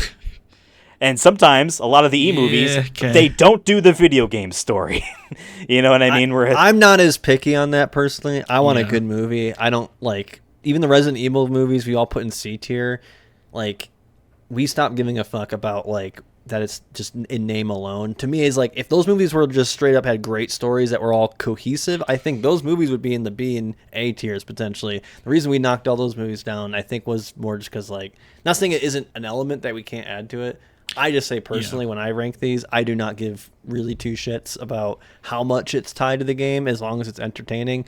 Or if I am mad that they didn't do something from a game, if it's entertaining enough, that's my hand wave where I'm like, well, yeah, the Last of Us TV show made the zombies this way, and that's not how they were in the game. That's not but my it works point. My for main this. point is But, like the yeah. Monster Hunter movie was not as like was just like we just took the IP and like used that to sell a movie. You know, and I guess some of the Resident Evils were like that as well. Where it's like, what are you say doing that about here? but you could say that about isn't Prince of Persia? I'm pretty sure that Sands of Time is nothing based off the games. Sonic the I honestly Hedgehog couldn't tell. movies. Yeah, but they took the taken from character the- and that kind We're of faithful world. to it. And That we've to me talked is what about is this many important. times where we're like, this is the spirit of those games, and it's in a different kind of light. We're like, yes, this is the character. I will just say this is like. This isn't on that Monster Hunter level of like, it's just, okay, King of Fighters is a perfect example. Terry Bogard is a CIA agent, and when he introduces himself, I'm like, what the hell why? Just have this be someone else. What are you trying to do? That King of Fighters movie was E tier for a lot of reasons, but what I really didn't like about it was like, you just took the name of the video game and some of the characters and grafted them onto some shit that you decided to film. where it Right. felt like you weren't even trying to do what the video game was, call it something else. Where this isn't a different scope of that, because this is like the Mario one, where it's like within a year they're like, let's capitalize on the success we have and make an original video animation for television and to sell on Betamax and VHS or whatever. Was Betamax still around in 91? I don't know. It's a little bit different than like, Monster I get what Hunter you're or saying. King of Fighters. Like, this has been around for a while. Hey, this is an IP. Let's make a movie having the on it. spirit is But good. I still. think having direct story isn't. I guess I want to say one last thing. Go Now ahead, that go Ethan's ahead. done. Sorry, Ethan. It's okay. I mean, I just looked up like I was trying to get a baseline for myself. Like, am I crazy that this art is not very good? Like, looking up 90s animes and like, I don't know, my point stands. I think this animation and art is just bad. I mean, there's things, obviously Pokemon, Dragon Ball Z, what was the other? Sailor Moon. Like, these are all like Sailor Moon well is, done. Okay, like pinnacle anime. Sure, all right. Sailor right, Moon but is my actually point is pretty good. like Pokemon we is shouldn't. definitely a I haven't watched the first like 7 episodes recently again. There's a lot of cut corners, bare bone. I think that looks worse than No, this, I'll but- say that Yeah. I am so like right in between both like you. Like in terms of like there's way more cons for me. I think I'm way in David's boat on that, where there's more cons. I'm more on the boring side of this. I didn't come out of this being like, oh, there was fun elements. I was kind of like, there's fun parts, and they're like very fleeting. So It's is not the something length I'd of the ever whole thing. Yeah.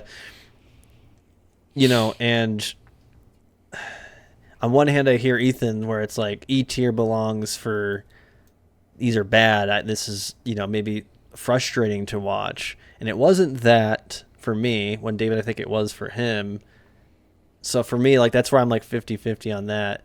But then I'm just comparing myself to what I did for Super Mario Brothers, where that is a D, but like I also feel like I could have heard an E for that, but we had our reasons for putting it in D. That like I'm still very much in that like low D, high E section, and I'm trying to find ways to go back on for just like to kind of find one, because I hear both your sides, like, and that's what makes it so frustrating for myself right now. Is like I don't disagree with either of your points. I think Same.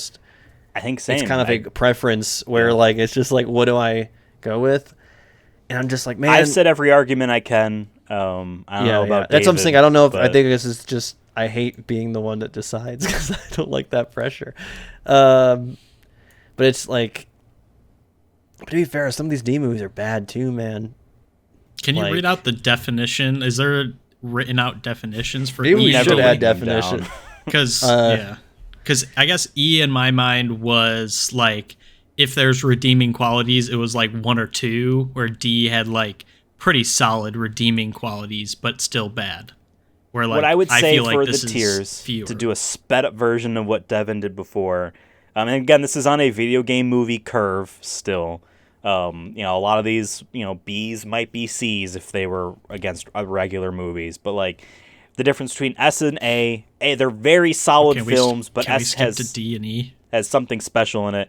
B has like more good than bad. It's like got a fun element to it, or it's got something where it's like, yeah, that was a good time. This is to me, like D it's is just a the little opposite dumb, of but it's B, where fine. there's more bad than good.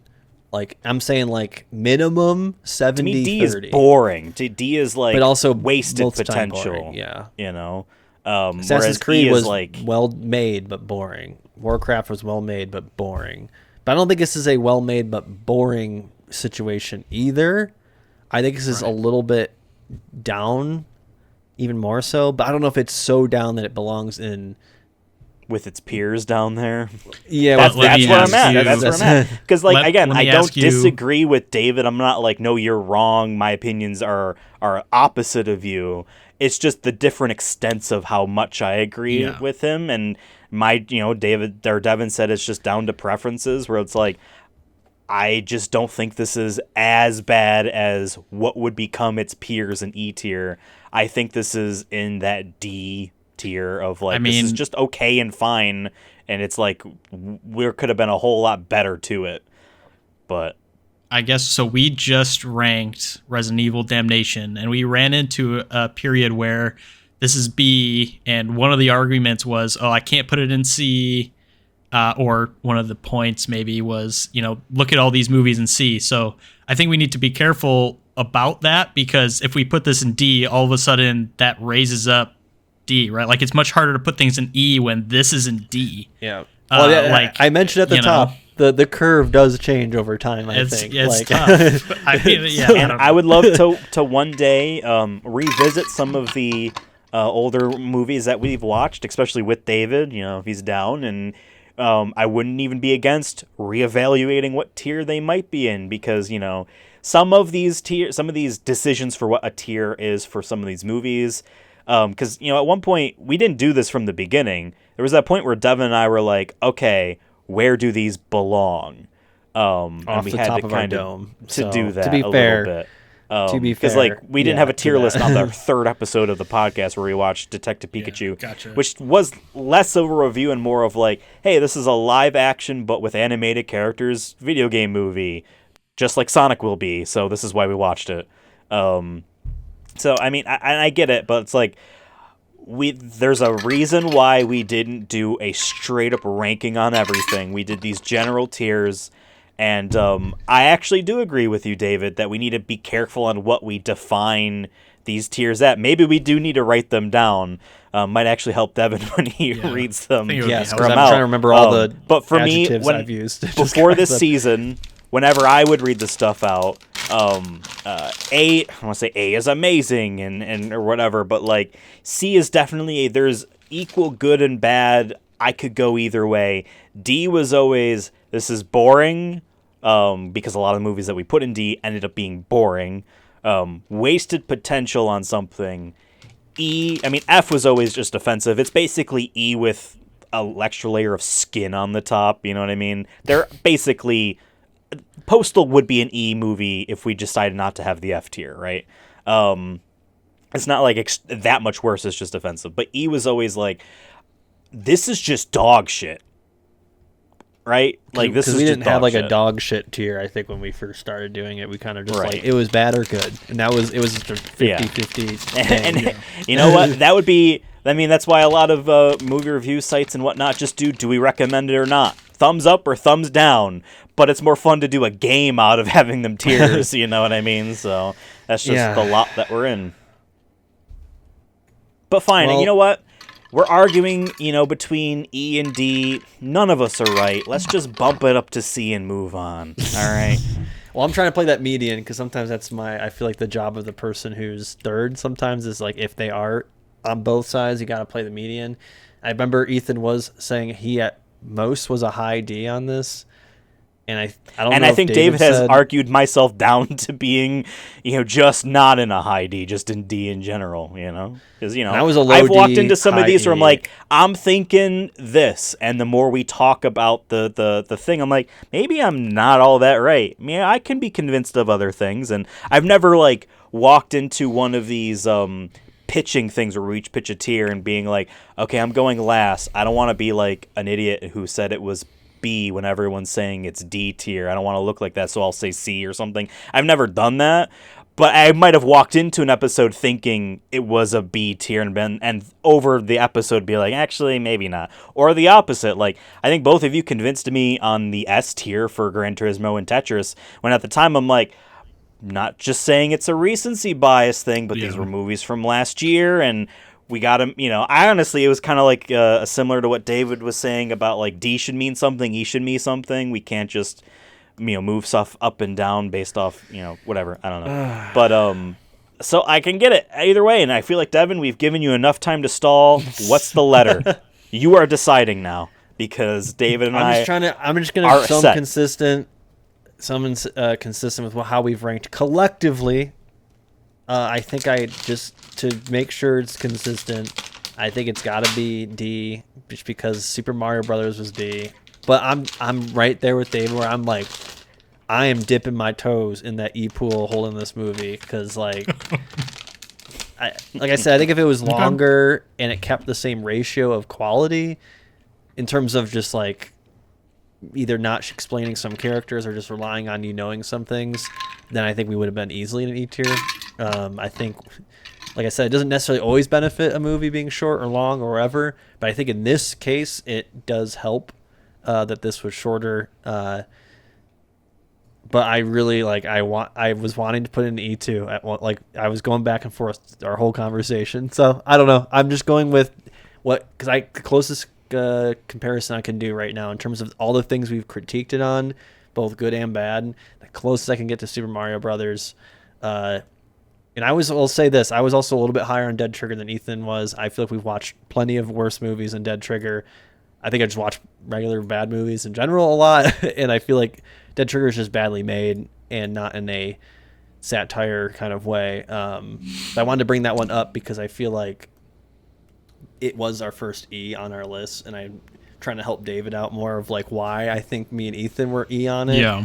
But I'm gonna say that's a high E. Like I think if you found enjoyment out of it, like that's I think what can bring it into D tier. Like yeah, it can be boring, but if you found some enjoyment, that's kind of what it was for me for this movie, where I'm like, there was fleeting elements of it. It was short enough.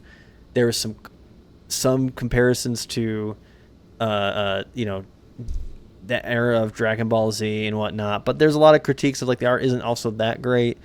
I like the music.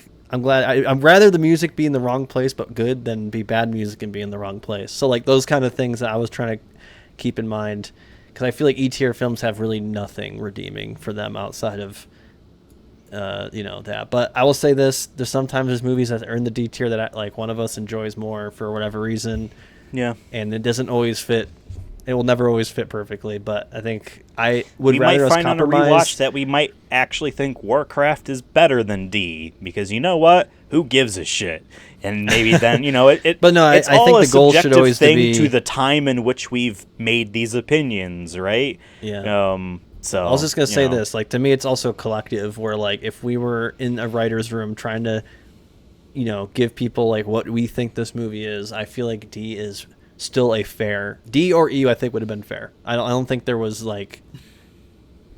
Granted, I'm glad we're not doing like A to E, like what I mean, like it's A, sure. It's E. That I have a actually problem. am excited for the prospect that might happen, though. For one of us to be like, "This movie was amazing," and that's Someone on the to be third like, what person. the fuck Probably are you talking about? Third person either has to strongly agree, or I feel like has to play that compromise role and be like, you know what, you're both have right on this or wrong on this. I mean, I think the closest we've gotten is someone might be saying, 2 tiers above or below someone else, so there's a middle tier in between. We talked about it last episode. We talked about Resident Evil, the second one, live action one, Apocalypse, where me and Ethan were told two different. That was the one that I can remember offhand. That where we both. I think that's really probably the disagreed on it. strongest. And then it wound up being in C because I went up and David or Ethan went down a little bit, and that's because I think you said B or A, and then I was like, no, this is. I think I was a D, strong B on that time because I'm like, this is fun. She does a flip with the motorcycle through a church stained glass window and shoots and then the zombie rides the motorcycle up and she shoots her own. Now she doesn't have a motorcycle anymore, but it was a fun scene. Yeah, no. And in hindsight, you might look at some movies and be like, did I really think this was this? Did I really think this was this? But we watched Sonic the Hedgehog multiple times and it hasn't changed, which is something. And hey, my opinion on rewatching movies. I just don't enjoy it for the most part, unless there's like a purpose to it. Like I'm not just gonna put on a movie that I've already seen before without like a purpose. So, with this being a D tier film, that earns me 2 points. I'm now at 11. However, we have a decimal point system. Devin, can you explain how we even get that if there's only solid full numbers? Yeah, so basically we look at Rotten Tomatoes user score, not the critic score, but the user score as a way to create a decimal. Basically, if the percentage is, let's say, 50% user score, we then move that decimal point 2 spots over, and that's how you get that decimal. So let's say it's 50, Ethan would get 0.50 on it. And this also, I think, is a way to kind of see what other people think of this film, to see, hey, are we like maybe outliers? Are we in agreement? Because for the most part, I feel like we are agreeants, but there's been some where we're like, oh, wow, like we're high on this movie or we're real low on this movie. Happens once in a while. So I think it's also a good barometer to see where where we're at, but let me see. Is there an I can pull it up. IMDb? I'll be surprised. Yeah, there was. There was IMDb. Sorry, Rotten Tomatoes. Sorry, yeah. IMDb also has their own like user score thing. It's a star thing, but we like a nice percentage. It's easier to then turn that to a decimal. Yeah, for sure. And I feel like IMDb is kind of in the middle ground between Rotten Tomatoes and like Letterboxd, or like people give a shit about their Letterboxd score for a film. I think people just throw shit at the wall when they do their Rotten Tomatoes user score, which makes it more volatile and fun to be like, you know, like no one thinks that they're like Roger Ebert when they write a Rotten Tomatoes thing, but everyone thinks that when they make a fucking Letterboxd. And IMDb is like somewhere in between. I think this movie is a lot like my opinions, where I'm on the fence because there is none. Really? There's no reviews? No, it has a page, which I will link, but it does not have either an audience score or a user score. Wow. I'm trying to double check that, though, because I know last time it was listed under something else, so I'm trying to double check that to make sure it's fair. I'm just gonna look up Fatal Fury, see what pops up. You got Fatal Fury the motion picture. The new Battle's on here twice for some reason. Legend of the Hungry Wolf is on here twice. Let me click both of them, but I don't see a score attached to them on the preview. They are two separate pages, and both do not have scores. Okay. This would be the second time this has happened to me. Hold on. It's happened to me last season as well. With Persona. Unfortunately, it's because you're picking. number 2. These movies are a little bit more, like, you know, OVAs. The Mario one had one, though, which is what's crazy to me. What was something that was once considered lost media has a Rotten Tomatoes like score. Fair. But I feel like typically. But this, which was on a VHS you can buy. 90s-ish. Yeah, I'm not seeing anything, unfortunately. So we can't. I'll at least get IMDb. Let's see if it has anything on there. I'm curious. You can look, but we're not going to turn that into points. We haven't done that in the past. No. I meant more just to see what people have given it, just to hear people. Because I've been reading. This is showing 6.1 out of 10 on IMDb. Oh yeah, I see it. Yep, 6.1 out of 10. That's a high C. Let me do United States. That's yeah. Oh yeah, United States 6.2. Only barely. Cheap thrills, but good music. Hey, that. Sounds like my review. Cool, but too short. That was a 10 out of 10, though. Cheap thrills, but good music. It's the Fatal Fury gang you know and love. If you play the games, you'll appreciate seeing all the cast from the first Fatal Fury game represented here. The plot is standard martial arts tripe. There's a secret technique in old martial arts rivalries and fictional places. There's a bit of deviation from the norm, however, that guns play a major role in this film. We didn't even talk about that. There is, except for the snipers. Yeah. Everything is too short and not very well developed. The music is great, especially the song Fly Away from the empty credit song. But most tracks are a few 2 seconds long. Some of the fights are good, but again, they last mere seconds. I mean, honorable mentions. Super Mario Brothers movie, 1993, they put in there. That movie's better than this. Geese looks very much like the humanoid. Oh, Geese looks very much like the humanoid version of Bowser from this movie. Okay, so he looks like that actor is what he's trying to say. What's his name? Dennis Hopper. Which I guess. But no, yeah, that is IMDb. But yeah, unfortunately, we'll never know what people's opinions are in the Rotten Tomatoes realm. I'm fine with that. The only realm that we respect. Okay. Well, that was my 4th pick film. I got 2 left. The rest of you boys got 3 each. I'm in the lead with 11-11. Devin is in 3rd place with 16-16. And David is in 2nd with 13-31. It's golf. That's golf. That's actually weird. Yeah, 11-11, 16-16, and 13-31 is very strange. That's odd. Yeah, that's kind of scary. I'm like, have we summoned Satan? It's not golf scores. The next episode. Well, hey, we all know the next episode's Dante's Inferno, so maybe we will get Satan. We've done his calling card just in time for Dante's Inferno. So Yeah, make sure you actually read through the Divine Comedy so that you Right. actually know what the material that this is based off of is. Yeah, for read that the episode. Bible, perhaps. Oh, no, Divine Comedy's older than that.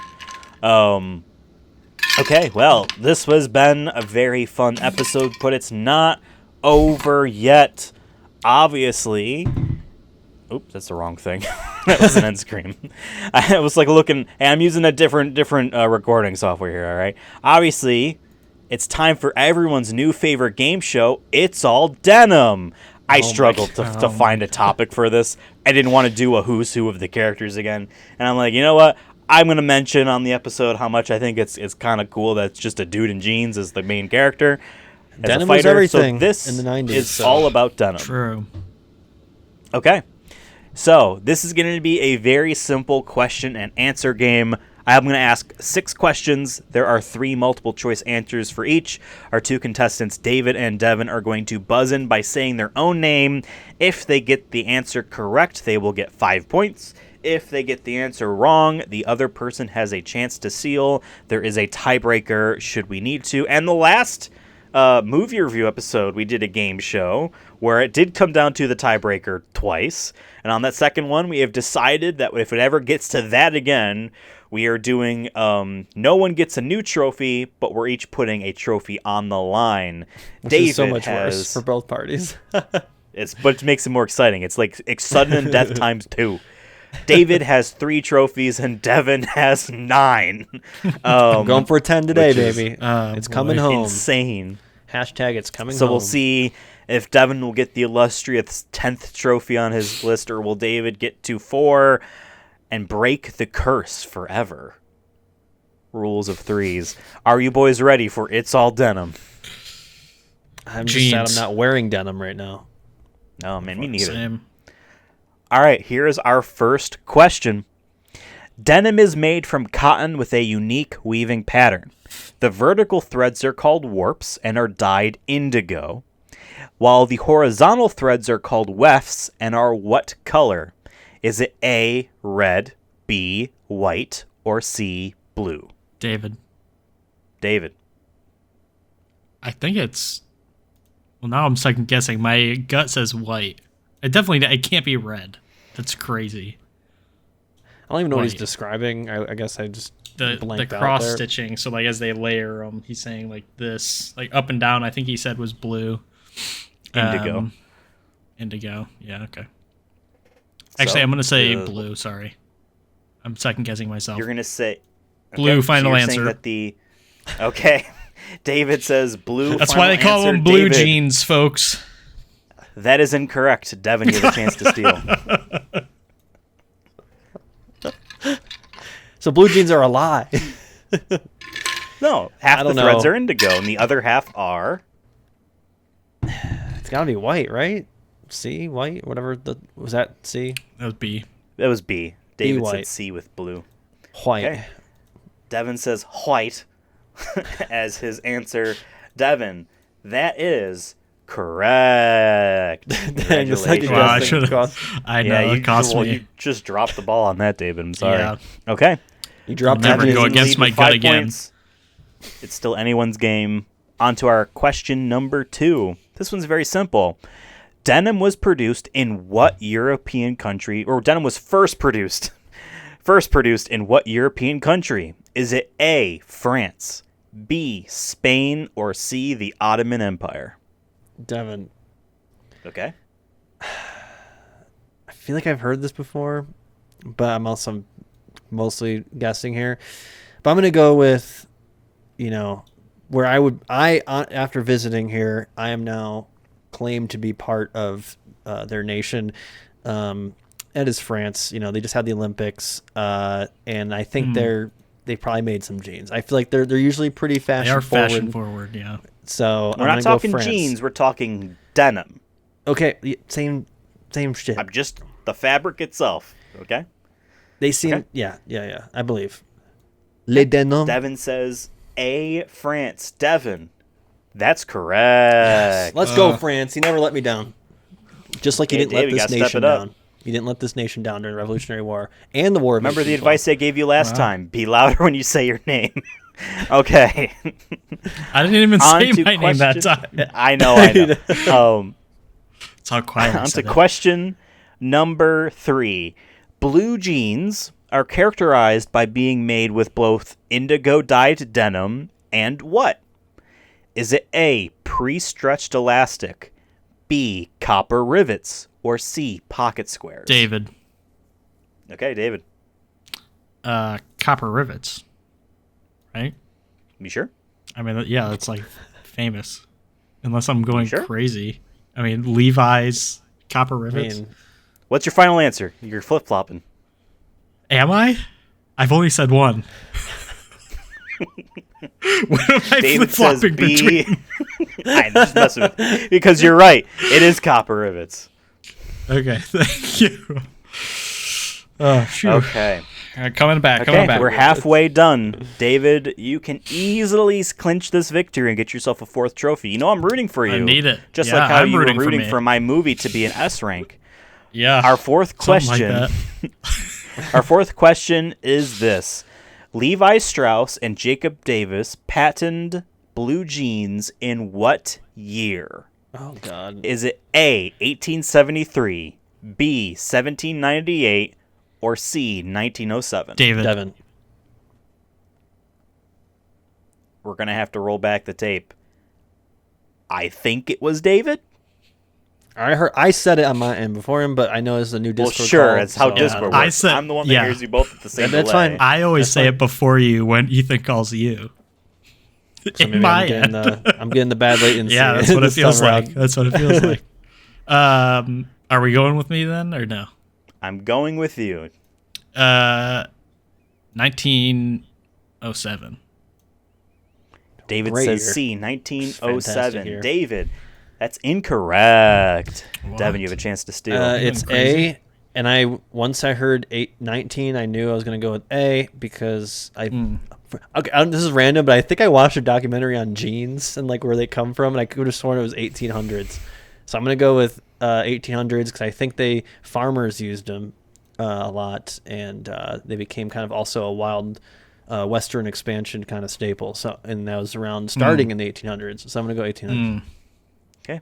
Devin says A, 1873. Devin, that's correct. Congratulations. So I'm just thinking about they didn't have the Civil Yeah. War.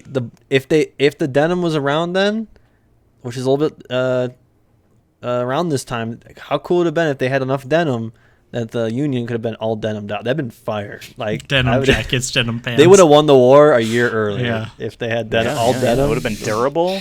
You could easily run around in it. Breathable. All right, we are now at 15-5. David, you have a chance to tie, and then there's the tiebreaker. Not good, not It good. seems like I say this every time. Yeah, it feels Break bad. the cycle. Well, you keep giving We're the on to answers our to Devin. penultimate question. This is our 5th one. All right, here's the question. Blue jeans traditionally shrink when washed as the threads tighten up. What year did Levi Strauss introduce pre-shrunken jeans into the market? Is it A, 1922, B, 1942, or C, 1962? Devin. I heard Devin. I'm gonna go 1962 because I don't think people Yeah. had access to washing and dryer until the 40s, 50s. Like the average person in terms of owning it in their home, and even then, people weren't as anal about like washing things. I feel like, and denim doesn't need to be washed all the time. So having pre-shrunk too. I'm just trying to think. I feel like that's got to be the 60s, early 60s. That kind of makes sense to me. Okay. Devin She's says C, 1962. wrong. My history inferences. Devin? I don't like the face Ethan made That's after I said correct. please be wrong. Immediately knew. All right. Well, Oh, boy. sorry, David. We're going to do our final question Feels bad. anyway because this is Denim fun. King. Our 6th and final question is as follows. Which of these gene types is not real? So which of these types of genes aren't real? These don't exist. Is it A, mom genes, B, cigarette genes, or C, bottle genes? David. David. Bottle jeans. Apple bottle jeans with the boots. David. It's That's what I apple was thinking bottom. of. I know, but what if it was bottle? Apple bottle. David says C, bottle jeans. David, that's correct. Hey, Redeemed myself a little bit. Came Everyone back. knows what mom jeans got are. a little extra at Cigarette the jeans end. are kind of like skinny jeans, but mainly in Yeah. the thigh. and they That's what I smell was like picturing. cigarettes. Yeah. Okay. Well, Come with pre-smell. that, with that all God. said and done, Can I Devin. even come back now? we'll see. Devin, you have officially won your 10th platinum trophy. You know- Congratulations. This one goes out to all the fans who've been with us since day one, because I know like the haters and whatnot, like they keep telling me, they keep saying you have no shot, you're not gonna win. You know, you're an underdog, but like you don't got that dog Who in is you. saying And I'm this? like, and I'm like, I am the dog actually, in the underdog. He's So, the top dog. listen, I get it. You want to be the underdog, but you're just not the underdog. I'm the underdog. Devin and people is will fighting see an uphill battle. He is the baby face. Every He's day. the I know. talent. And I'm Every day I wake up. sliding down the For- hill. from my David's high a horse. villain who hates all of my movies. Yeah. Pick better ones. Wow. 10-3. That's 7 yeah. you need to catch up with. You need to win like literally all of the next ones in order to win. I understand. I It's understand. possible. It's possible, but I'll just say as an Theoretically underdog- possible. As an underdog, I don't know if that's possible for you. And you know what I just realized? The M in denim that's used in this font kind of looks like Magneto's like helmet. Oh yeah, it does. Or like like a Spartan. Mm, Yeah. yeah. All right. Well, this was a very fun Anyway. episode of the Sonic Movie Show. Remember, folks, like and subscribe, share with your friends, let them know all about Fatal Fury, Legend of the Hungry Wolf, an S-tier film if I ever seen one. We're also on TikTok, Instagram, Threads, and Twitter at Sonic Movie Show. And if you're driving your car and you want to listen to us, we're also on Spotify, Apple Music, and Audible.com is what Amazon uses for podcasts, I think.